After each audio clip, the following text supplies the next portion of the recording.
Imagine waking up in the middle of the night only to find that your trusty tent has transformed into a literal waterbed floating in a moat of your own campsite. Yes, this is exactly what happened to me on one surreal night while backpacking, and it's a stark reminder of how nature can surprise even the most prepared adventurers. But here's where it gets tricky and a bit controversial. Choosing a stealth campsite next to a huge fallen log turned out to be both a blessing and a curse. I had pitched my tent carefully beside a massive fallen tree, which initially was a fantastic practical choice. Before bed, this log served as my makeshift bench, cooking table, and even a piece of workout equipment for some stretching after a long day on the trail. Little did I realize its usefulness wouldn't end there, though not in the way I hoped. As night deepened, distant thunder rumbled while occasional lightning lit up the sky. My tent, though showing its age and wear, had remained completely watertight, so I felt secure and ready to drift off. Then, the log beside me played a trick. Heavy rain began pouring, but the log prevented the water from flowing away from my sight. Water pooled and created a perfect moat surrounding my tent. Waking to the sound of thunder and seeing lightning crackling above, I realized the terrifying truth. I was bobbing on my air mattress inside my tent, which was now a floating island in a claustrophobic lake. While I was amazed at how well my decade-old tent and its waterproof bathtub floor kept me dry, the ever-rising water outside threatened to breach the barrier and soak me through. Moving tents wasn't an option either. Being on a stealth site meant there was no better spot nearby, none whatsoever.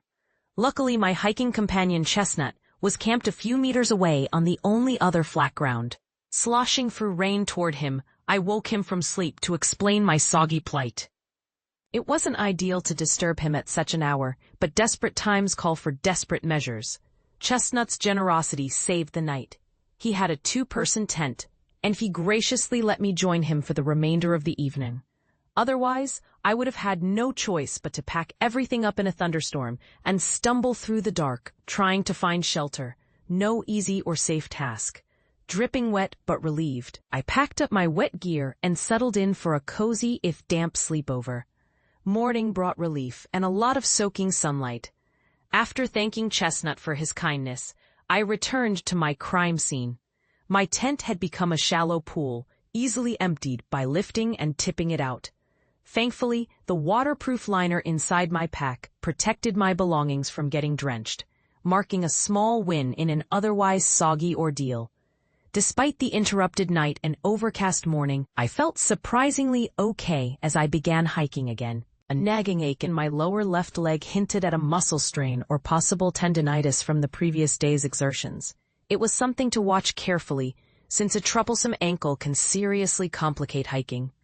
The weather held its moody character during the morning, with gusty winds whistling through the trees and a blanket of low clouds obscuring the sky.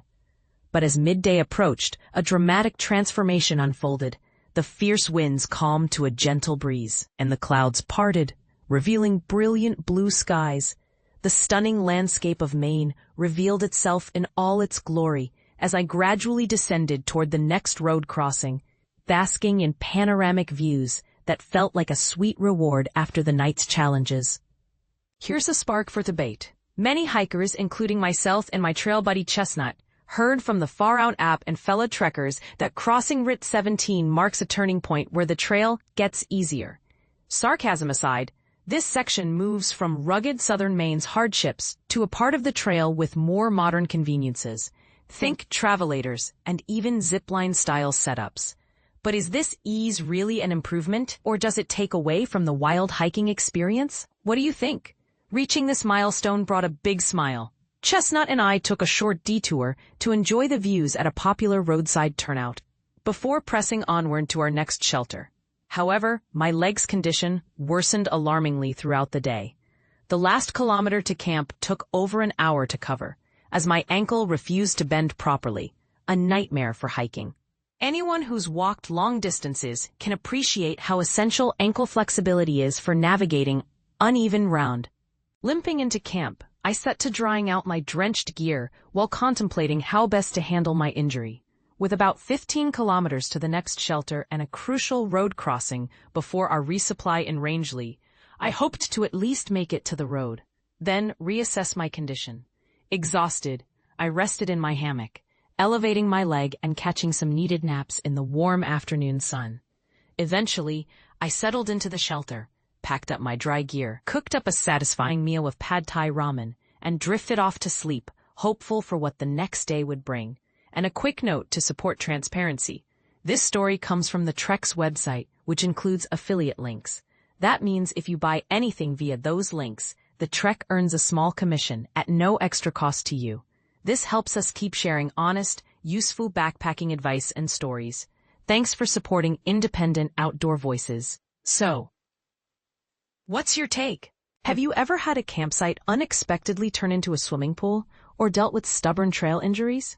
Do you agree that easier sections with modern features enhance the hiking experience, or do they actually detract from the adventure's spirit? I'd love to hear your thoughts, good or bad, in the comments. After all, every trail tells a story, but every storyteller sees it a little differently.